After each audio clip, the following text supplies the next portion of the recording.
Hello friends, welcome to எங்கள் வீட்டு kitchen. இன்றைக்கி நம்ம கிச்சனில் பார்த்தீங்கன்னா பொங்கல் ஸ்பெஷலான தமிழர்கள் பாரம்பரியமாக இந்த பொங்கலை மன நிறைவோடு கொண்டாடுவாங்க. அவங்க பார்த்திங்கன்னா எனக்கு இந்த குழம்பெல்லாம் வைக்க தெரியாது. பக்கத்தில் இருக்க ஆன்ட்டிக்கிட்ட கேட்டு கண்டிப்பாக பிள்ளைங்க எல்லாம் பார்ப்பாங்க, யூடியூப் எப்படியும் பார்ப்பாங்க. சின்ன வயசு பொண்ணுங்கள்லாம் தெரியாதவங்கெல்லாம் சில பேருக்காக வேண்டி நான் இதை உங்களுக்காக நான் இந்த குழம்பு நான் செஞ்சு காட்ட போகிறேன். இது எப்படி இருக்குன்னு எங்களுக்கு கண்டிப்பாக நீங்கள் சொல்லணும். இந்த குழம்பு வைக்க தேவையான பொருட்கள் இப்போ பார்த்துடலாம். ஃபஸ்ட்டு நீங்கள் இந்த அளவுக்கு நீங்கள் சின்ன வெங்காயம் எடுத்துக்கலாம். நான் பெரிய வெங்காயம் தான் கட் பண்ணி வச்சுருக்கேன். இது கொஞ்சமாக பச்சை பட்டாணி, ஃப்ரெஷ் பச்சை பட்டாணி. இது 3 தக்காளி பழம், நல்ல பழமான தக்காளி பழம். பீன்ஸ் இந்த அளவுக்கு எடுத்துக்கோங்க. இது பார்த்திங்கன்னா கருணக்கிழங்கு இந்த மாதிரி கட் பண்ணி வச்சுக்கோங்க. அடுத்து பார்த்திங்கன்னா நம்ம மசாலா அரைக்கிறதுக்கு தேங்காய் துருவல், 1/4 மூடி தேங்காய் துருவல் எடுத்திருக்கேன். ஒரு மீடியம் சைஸில் அவரைக்காய் எடுத்திருக்கேன். 2 கேரட் எடுத்திருக்கேன். இந்த அளவுக்கு பாருங்கள், இந்த அளவுக்கு ஃப்ரெஷ்ஷான மொச்சை எடுத்திருக்கேன்.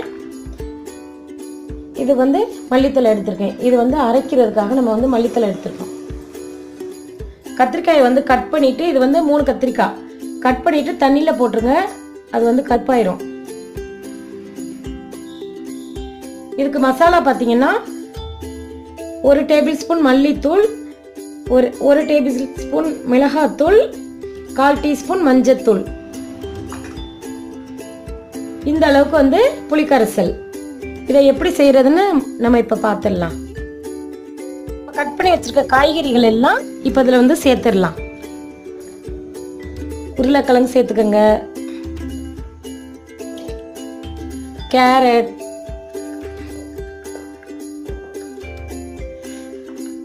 அவரைக்காய்,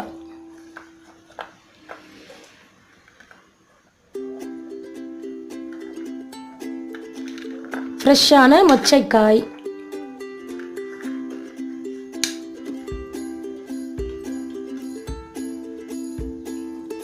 கத்திரிக்காய் எப்போவுமே நீங்கள் கட் பண்ணிவிட்டு தண்ணியிலே தான் போட்டு வைக்கணும், இல்லைன்னா அது கருப்பு கலராக மாறிடும். கத்திரிக்காய் போட்டுக்கோங்க.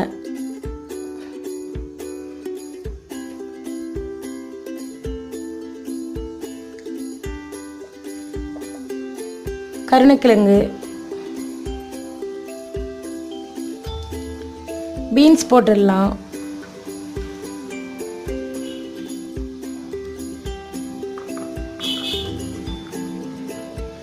ஃப்ரெஷ்ஷான பச்சை பட்டாணி. இது சீசனில் தான் இந்த அளவுக்கு ஃப்ரெஷ்ஷாக கிடைக்கும். அது கிடைக்கிற டைமில் நம்ம வாங்கி இது மாதிரி சமைச்சு சாப்பிட்டுக்கலாம்.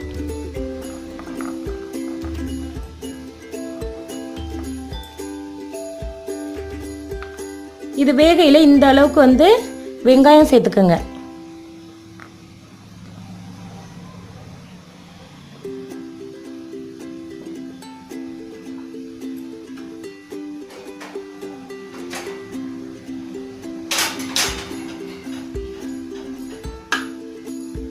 நம்ம எடுத்து வச்சிருந்த அந்த மசாலாவையும் சேர்த்துடலாம்.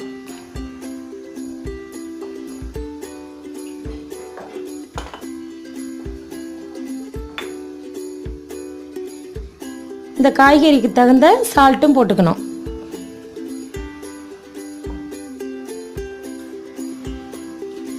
இப்போ எல்லா காயும் நம்ம சேர்த்துட்டோம். இதை நல்லா இந்த மாதிரி நல்லா மிக்ஸ் பண்ணி விட்டுருங்க. மிக்ஸ் பண்ணிவிட்டு நல்லா மூடி போட்டு வேக வச்சிருங்க. வெஜிடபிள்லாம் சேர்த்ததுமே தக்காளியும் சேர்த்துருங்க. சேர்த்துட்டு நல்லா இந்த மாதிரி ஒரு வாட்டி நல்லா மிக்ஸ் பண்ணி விட்டுட்டு கரெக்டாக இது 3 நிமிஷம் வெந்தால் போதும். இது ரொம்ப நேரம் வேக வச்சிடாதீங்க, குழஞ்சி போய். வெஜிடபிள்ஸ் எல்லாம் பாதி வெந்துக்கிட்டு இருக்கையிலே நம்ம கரைச்சி வச்ச புளியை சேர்த்து மிக்ஸ் பண்ணிடலாம். பொங்கல் கதம்ப குழம்புக்கு நீங்கள் வேறு எந்த மசாலாவும் நம்ம சேர்க்க போகிறது கிடையாது. தேங்காய் துருவல் நான் 1/4 மூடி தேங்காய் துருவல் எடுத்திருக்கேன். 1 டீஸ்பூன் ஜீரகம் எடுத்திருக்கேன். இந்த மாதிரி வெங்காயம் எடுத்துக்கோங்க. 3 பல்லு பூண்டு எடுத்துக்கோங்க. இதை நல்லா பேஸ்ட்டாக அரைச்சி நம்ம குழம்புல ஆட் பண்ணிடலாம். வெஜிடபிள்ஸ் எல்லாம் 1/4 வாசி வெந்ததுமே நம்ம அரைச்சி வச்ச அந்த தேங்காய் விழுதையும் சேர்த்து நல்லா மிக்ஸ் பண்ணி விட்டுருங்க. மிக்ஸ் பண்ணி விட்டுட்டு இது கரெக்டாக இது வந்து 1 நிமிஷம் இருக்கணும். அதுக்கப்புறம் நம்ம வந்து ஸ்டவ்வை ஆஃப் பண்ணிடலாம். எண்ணெய் நல்லா காஞ்சிருச்சு. 1 டீஸ்பூன் அளவுக்கு வந்து கடுகு சேர்த்துக்கோங்க.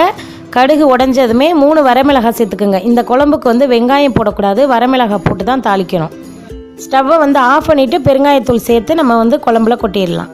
தாளிச்சதை வந்து குழம்புல கொட்டி நல்லா மிக்ஸ் பண்ணி விட்ருங்க. நம்ம வந்து சேர்த்துருக்கிறது 7 காய்கறிகள் தான் சேர்த்துருக்கோம். இதில் வந்து நம்ம எக்ஸ்ட்ரா சேர்க்குறது மாங்காய் சேர்ப்பாங்க, நெல்லிக்காய் சேர்ப்பாங்க, முருங்கைக்காய் சேர்ப்பாங்க. இதெல்லாம் வந்து சேர்த்தோம்னா இன்னும் நல்ல டேஸ்ட்டாக இருக்கும். இதுவே பார்க்க ரொம்ப ரொம்ப டேஸ்ட்டாக இருக்கும். அவ்வளோதான், குழம்பு வந்து ரெடி ஆயிடுச்சு. கதம்ப குழம்பு எல்லா வெஜிடபிள்ஸும் நம்ம போட்டு குழம்பு வச்சதுனால அது ரொம்ப சத்தாகவும் இருக்கும், ரொம்ப டேஸ்ட்டாக இருக்கும். நான் வந்து பொங்கல் வச்சுருக்கேன். நான் வந்து இந்த மாதிரி தான் நாங்கள் வந்து பொங்கல் செய்வோம்.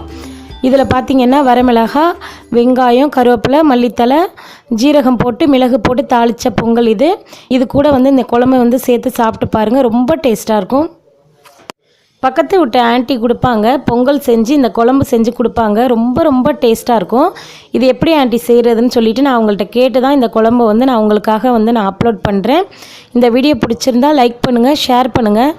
மறக்காமல் இந்த குழம்பு எப்படி இருக்குன்னு கண்டிப்பாக வந்து எங்களுக்கு கமெண்ட் பாக்ஸில் சொல்லுங்கள். தேங்க்யூ. தேங்க்ஸ் ஃபார் வாட்சிங்.